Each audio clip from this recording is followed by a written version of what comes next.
Bugun men siz bilan avgust oyining eng asosiy pensiya intrigasi haqida gaplashaman. Pensiya oshadimi? Qayta hisob-kitob bo'ladimi? Pul qachon tushadi? Va eng muhimi, kimlar bu o'zgarishdan real foyda ko'radi? Kimlar esa shunchaki kutib qolishi mumkin?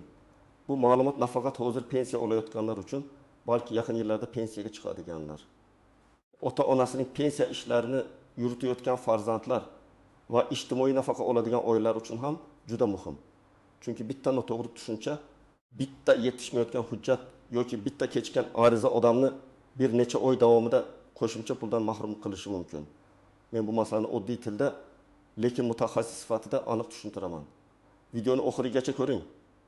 Chunki eng ko'p xato qilinadigan joylar aynan oxirgi qismda bo'ladi. Qayta hisoblash, ish staji, ish haqi ma'lumotnomasi, bank kartasi, pensiya yetkazib berish va ariza yozish tartibi. Hozirning o'zida kanalga obuna bo'ling, like bosing. Chunki bu kabi pensiya, nafaqa, ish staji va hujjat masalalarida vaqtida xabardor bo'lish pulingizni saqlab qoladi. Avgust oyida pensiya mavzusi nega ayniqsa muhim bo'lib qoladi? Sababi ko'pchilik odamlar yozning ikkinchi yarmida bir savolni beradi.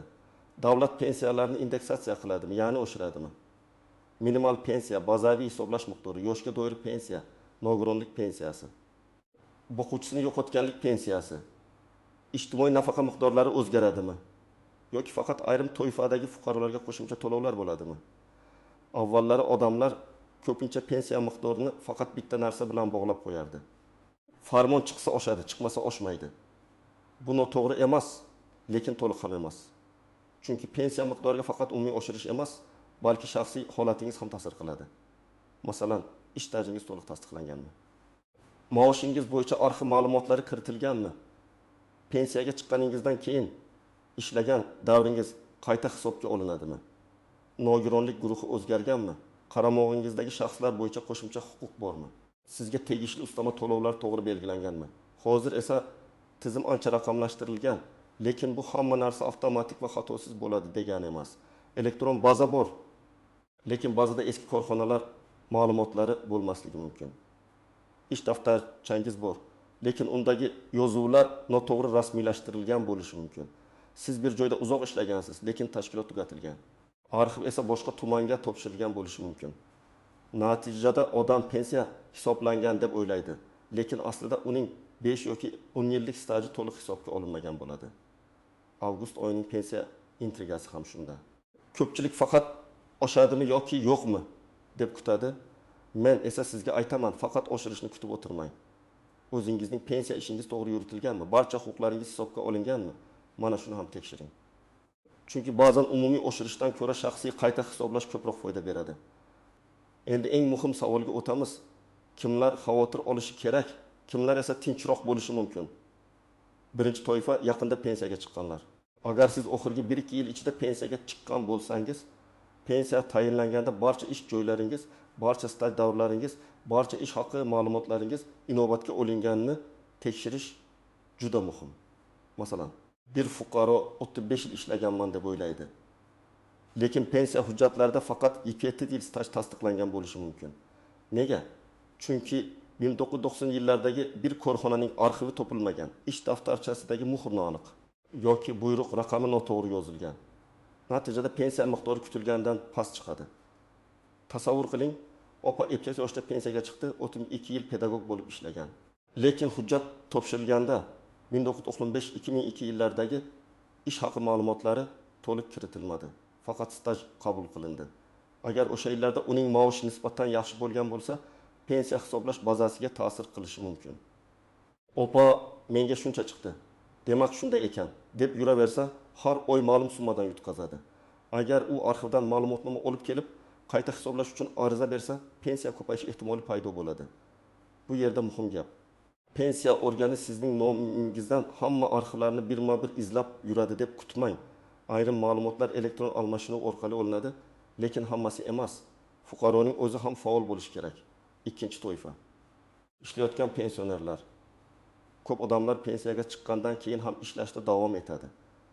Bunday holatda savol tug'iladi. Keyingi ishlagan yillar pensiyaga ta'sir qiladimi? Har bir mamlakatda va har bir davrda tartiblar turlicha bo'lishi mumkin. Shuning uchun men bitta umumiy qoidani aytaman. Agar qonunchilikda ishlagan davrini qayta hisobga olish imkoniyati berilgan bo'lsa. Pensioner buni albatta tekshirtirishi kerak. Chunki ko'pchilik men baribir pensiyadaman, endi stajimning foydasi yo'q deb o'ylaydi.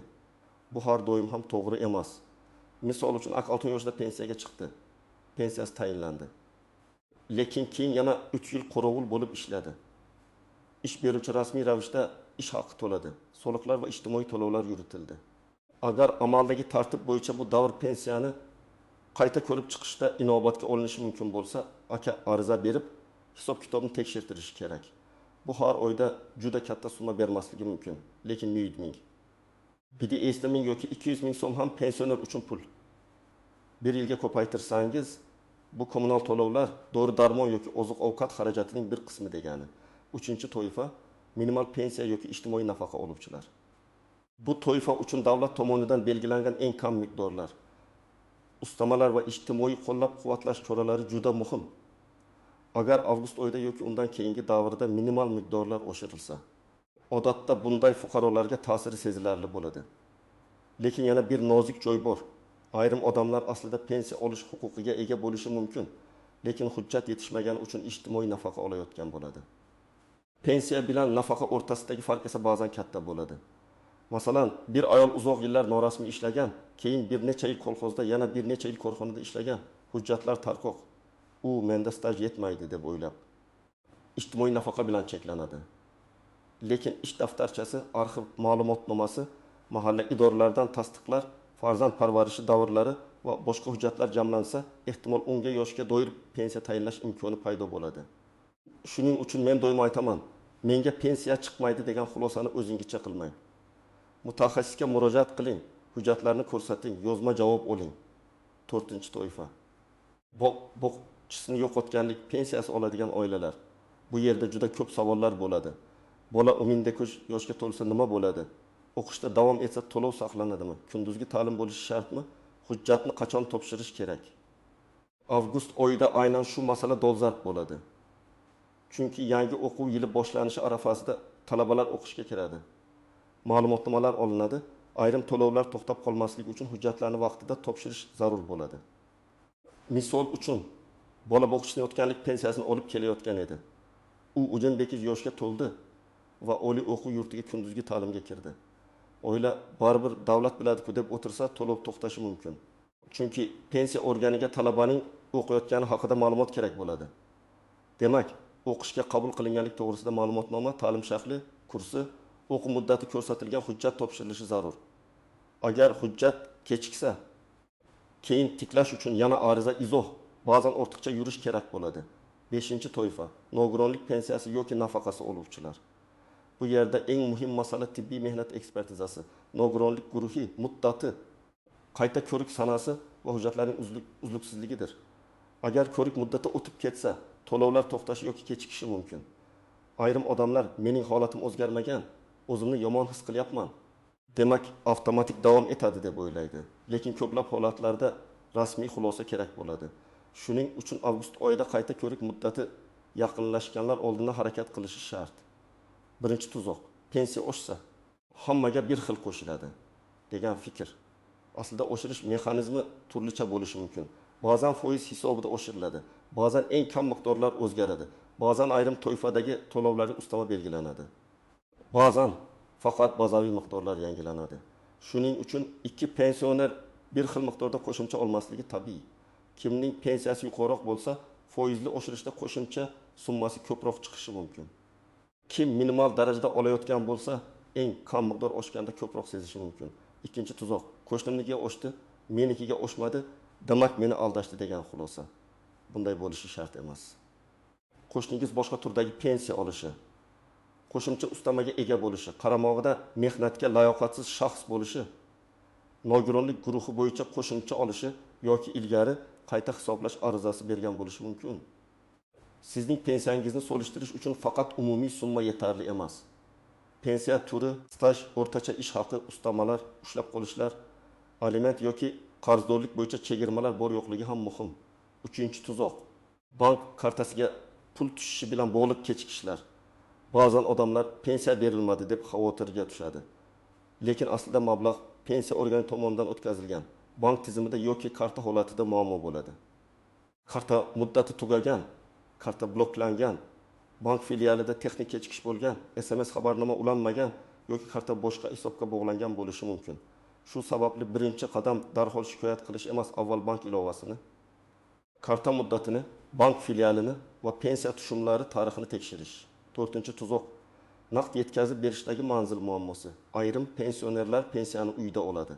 Agar yashash manzili o'zgargan bo'lsa, mahalladan boshqa joyga ko'chgan bo'lsa, vaqtincha farzandining uyida yashayotgan bo'lsa, yetkazib berishda uzilish bo'lishi mumkin. Bunday vaziyatda ular o'zi topib keladi deb kutmang. Manzil o'zgarishini tegishli tashkilotlarga rasmiy bildirish kerak. Ayniqsa yolg'iz yashovchi keksa insonlar uchun farzandlar bu masalada yordam berishi kerak. 5-tuzoq. Hujjatlarni og'zaki topshirish yoki og'zaki javobga ishonish. Men amaliyotda ko'p ko'raman. Fuqaro boradi, oynadagi xodimga tushuntiradi. Xodim bo'lmaydi deydi, fuqaro qaytib ketadi. Lekin yozma ariza berilmagan, yozma javob olinmagan. Keyin o'z huquqini himoya qilish qiyinlashadi. Agar siz pensiyani qayta hisoblash, stajni qo'shish, ish haqi ma'lumotini inobatga olish yoki to'lovni tiklash masalasida murojaat qilsangiz, albatta yozma ariza bering. Arizangiz qabul qilinganini tasdiqlovchi belgi, ro'yxat raqami yoki elektron tasdiq bo'lsin. 6-nozik jihat, eski ish joylari arxivi. Korxona tugatilgan bo'lsa, bu stajni tasdiqlab bo'lmaydi degani emas. Korxona hujjatlari davlat arxiviga, tarmoq arxiviga, hokimlik huzuridagi arxivga yoki huquqiy voris tashkilotiga topshirilgan bo'lishi mumkin. Sizdan talab qilinadigan narsa ish joyining to'liq nomi, ishlagan yillaringiz, lavozimingiz, taxminiy buyruq sanalari, ish daftarichasidagi yozuvlar nusxasi. Arxivga murojaat qilganda menga ma'lumot kerak deb umumiy yozmang. Aniq yozing, qaysi korxona, qaysi yillar, qaysi lavozim, ishga qabul qilingan va bo'shatilgan sanalar. Ish haqi ma'lumotlari kerakmi yoki faqat staj tasdig'imi? 7-nozik jihat, pensiya miqdoridan ushlab qolishlar. Ba'zan odam menga kam tushdi deydi, lekin sabab pensiya hisob kitobida emas, ushlab qolishda bo'ladi. Sud qarori, ijro hujjati, ortiqcha to'langan mablag'ni qaytarish, kredit bo'yicha avtomatik yechimlar yoki boshqa majburiy to'lovlar bo'lishi mumkin. Agar pensiyangiz odatdagidan kam tushsa, darhol oshirish bo'lmadi deb xulosa qilmang. To'lov tafsilotini so'rang. Hisoblangan summa qancha, ushlab qolingan summa qancha, qo'lga yoki kartaga tushgan summa qancha. Endi men sizga aniq harakatlar rejasini beraman. Bu qismni diqqat bilan eshiting. Chunki aynan shu qadamlar pulingizni saqlab qoladi. Birinchi qadam, o'zingizning pensiya turini aniqlang.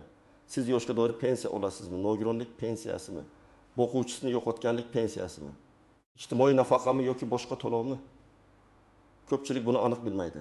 Pensiya olaman deydi, lekin hujjatda nafaqa bo'lishi mumkin. Bu juda muhim, chunki qoidalar oshirish tartibi, ustamalar va qayta hisoblash imkoniyatlari har xil bo'ladi. Ikkinchi qadam, oxirgi to'lovlaringizni tekshiring. Bank kartasi orqali olsangiz, bank ilovasidan oxirgi o'quv tushumlarini ko'ring. Naqd olsangiz, kvitansiya yoki to'lov qaydnomasidagi summalarni solishtiring.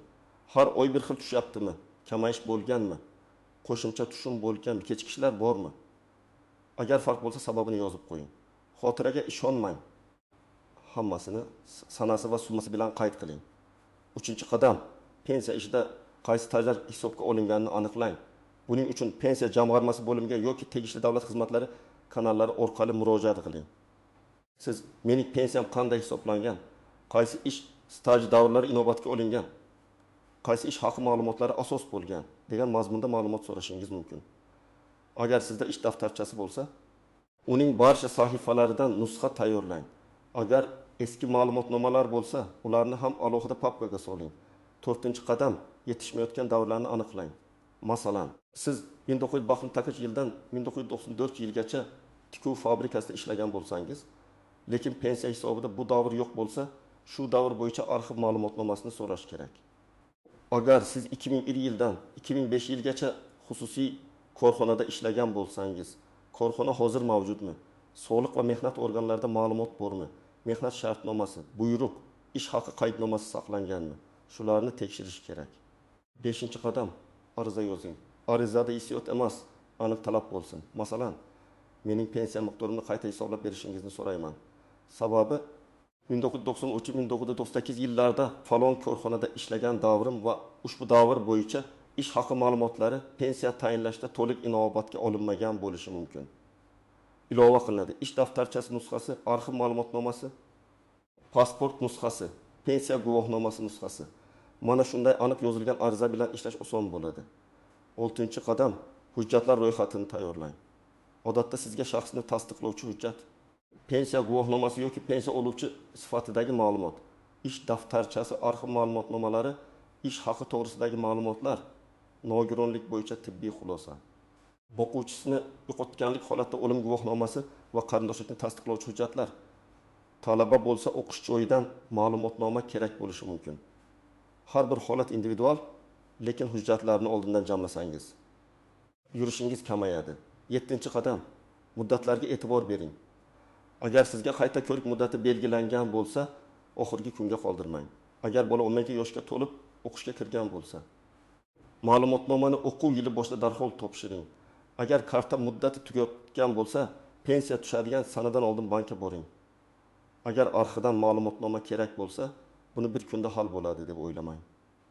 Ba'zi arxiv javoblari haftalar davom etishi mumkin. 8-qadam og'zaki emas, yozma javob oling. Agar sizga rad javobi berilsa, mumkin emas degan og'zaki gap bilan cheklanmang. Yozma javobda rad etish sababi ko'rsatiladi. Ana shunda siz keyingi qadamni bilasiz. Qo'shimcha hujjat olib kelasizmi? Yuqori tashkilotga murojaat qilasizmi? Xatolikni tuzattirasizmi yoki huquqiy maslahat olasizmi?